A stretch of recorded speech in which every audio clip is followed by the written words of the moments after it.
Swastiastu, saya Putu Gede Pandita Mardika Wijaya.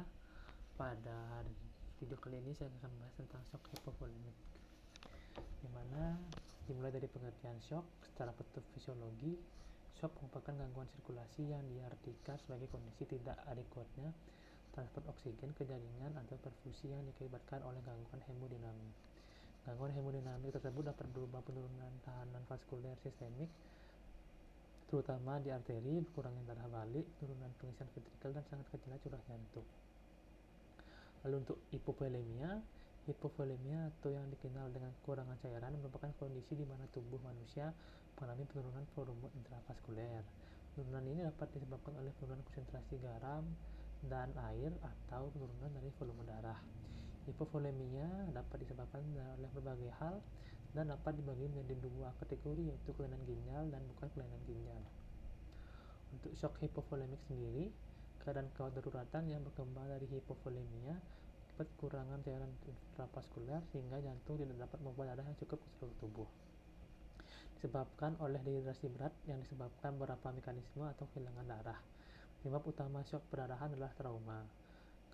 Gejala pertama terjadinya shock perdarahan dapat berupa takikardia karena tubuh berusaha untuk mempertahankan sirkulasi pada organ-organ vital seperti jantung dan otak.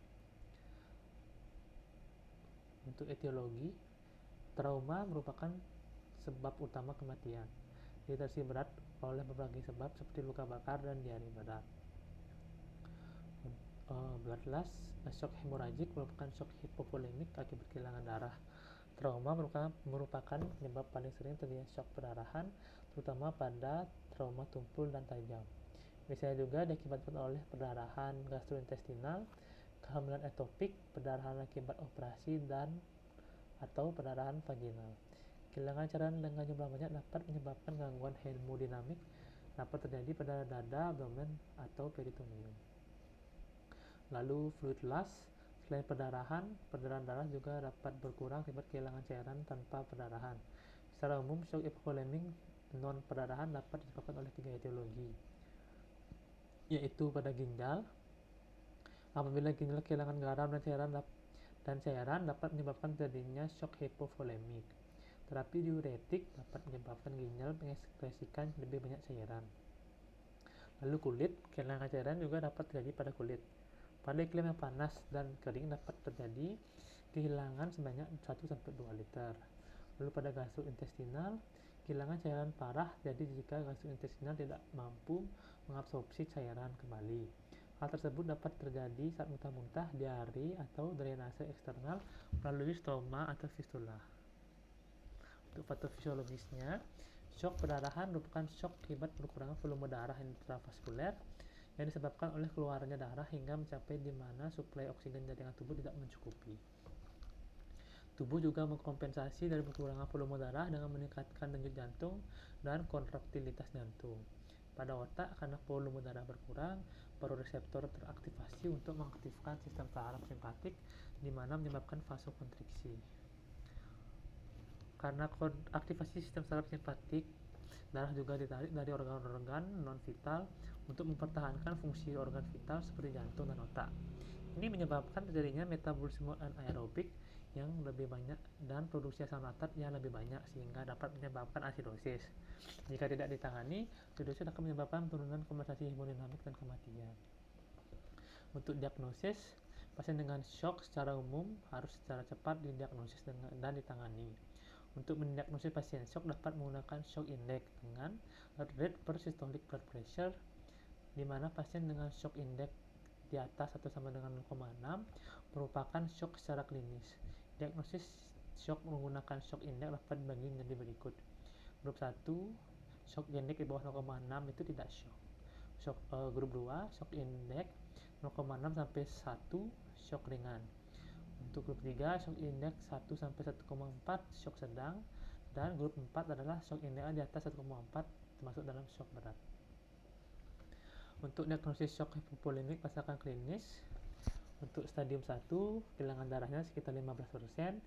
Untuk kesadaran, terasa sedikit cemas pada pasien. Frekuensi jantung dan nadinya di bawah 100 kali per menit. Frekuensi nafas 14 sampai 20 kali per menit. Refilling kapilernya lambat, tekanan darah sistoliknya normal, tekanan nadi normal, dan produksi urin di atas 30 ml per jam. Untuk stadium 2, kehilangan darah sekitar 15-30%, kesadaran cemas, frekuensi jantung di atas 100 sampai 120 kali per menit, frekuensi napas 20 sampai 30 kali per menit, ada feeling kapiler lambat, tekanan darah sistolik normal, tekanan nadi turun, produksi urin 20 sampai 30 ml per jam. Untuk stadium 3, kehilangan darah 30 sampai 40%, kesadaran sangat cemas atau bingung, frekuensi jantung di atas 120 sampai 140 kali per menit, frekuensi napas 30 sampai 40 kali per menit, feeling kapiler lambat, tekanan darah sistolik turun, tekanan nadi turun, produksi urin 5 sampai 15 ml per jam. Pada stadium 4, kehilangan darah di atas 40%, kesadaran letargi, nadi di atas 140 kali per menit, frekuensi napas di atas 35 kali per menit, feeling kapiler lambat, tekanan darah sistolik turun, tekanan nadi turun, produksi urin sangat sedikit. Untuk perdarahan, American College of Surgeons Advanced Trauma Life Support atau ATLS menggunakan klasifikasi shock perdarahan yang diperhitungkan jika pasien merupakan pasien dewasa dengan berat 70 kg dengan memperhitungkan jumlah darah yang beredar di seluruh tubuh sebanyak 7% dari berat tubuh dan berat jenis darah pada tubuh sekitar 1125 gram per liter. Untuk derajat perdarahan dibagi 4, yaitu kelas 1, volume darah yang keluar kurang dari 15% dari volume total sekitar 750 ml. Pada kelas ini detak jantung dan sedikit peningkatan, tidak dapat perubahan pada tekanan darah, denyut nadi atau nafas. Untuk kelas 2, volume darah yang keluar 15-30% dari volume total sekitar 750-1500 ml. Pada kelas ini denyut nadi mengalami peningkatan, denyut nadi mulai menurun, namun tekanan darah tidak terpengaruhi. Kelas 3, volume darah yang keluar 30-40% dari volume total sekitar 1.500-2.000 ml. Penurunan tekanan darah yang terlihat dan gangguan status mental mulai terlihat, denyut nadi dan nafas mengalami peningkatan, produksi urin dan CRT menurun. Untuk kelas 4, volume darah yang keluar lebih dari 40% dari volume total, terjadi penurunan denyut nadi, takikardi semakin terlihat, dan status mental menjadi lebih menurun. Produksi urin minimal atau tidak sama sekali. Untuk non-perdarahan, shock hipovolemik tanpa disertai pendarahan dapat didiagnosis melalui beberapa pemeriksaan. Nilai laboratorium yang dapat ditemukan pada shock hipovolemik dapat berupa serum kreatinin dan BUN, di mana terjadi peningkatan pada parameter tersebut yang menandakan terjadinya gagal ginjal. Gagal ginjal dapat menyebabkan hiponatremi dan hiperkalemia. Pada penanganan pada shock hipovolemik akibat trauma, pendekatan secara algoritma melalui primary dan secondary survei perlu dilakukan. Pemeriksaan fisik dan pemeriksaan imaging dapat membantu untuk melokalisasi tempat perdarahan. Prinsip penanganan dari shock hipovolemik disebut damage control resusitasi.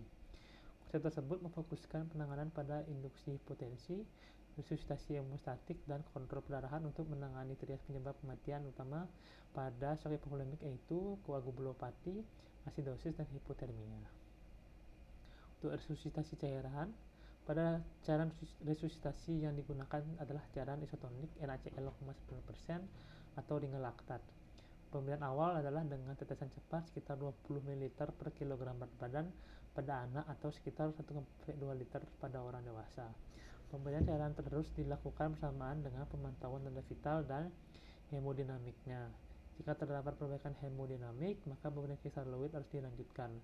Pemberian cairan kristalloid sekitar 5 kali lipat perkiraan volume darah yang hilang dalam waktu 1 jam, karena distribusi cairan koloid lebih cepat berpindah dari intravaskuler ke ruang interstisial.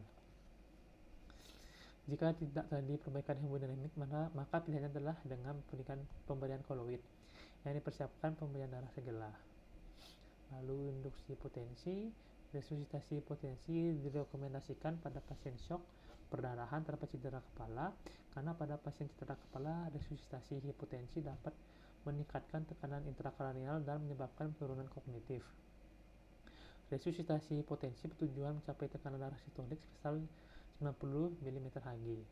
Penanganan hipotensi dengan induksi hipotensi merupakan dengan cara membatasi asupan cairan hingga perdarahan dapat dihentikan, namun harus dengan perfusi organ cukup. Lalu resusitasi homeostatik. Resusitasi homeostatik dilakukan pada umumnya dengan pemberian darah yang dibarengi dengan pemberian cairan resusitasi untuk meminimalisasi koagulopati akibat resusitasi cairan dan hemodilusi cairan. Namun pasien dengan rasio plasma banding platelet banding PRC 1:1 memiliki risiko mortalitas yang lebih rendah dibandingkan dengan rasio lain. Terima kasih, semoga video ini bermanfaat bagi kita.